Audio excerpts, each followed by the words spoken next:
Gospel competitions are enormous in America. The finals this year were held at the Staples Center, which has 17,000 people. We're born, we live, we die, and life goes on. And we are. I had this idea, and I wanted to make a movie that honored the real hard work of making music.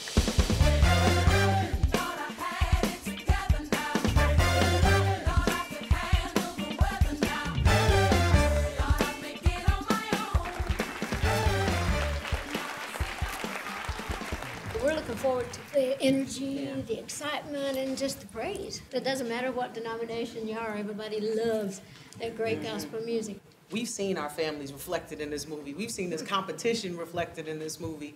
And we had a conversation about this before we even shot the movie. You know, I said, Dolly, we can present a great entertaining movie, but we might even be able to save some souls if we do this right.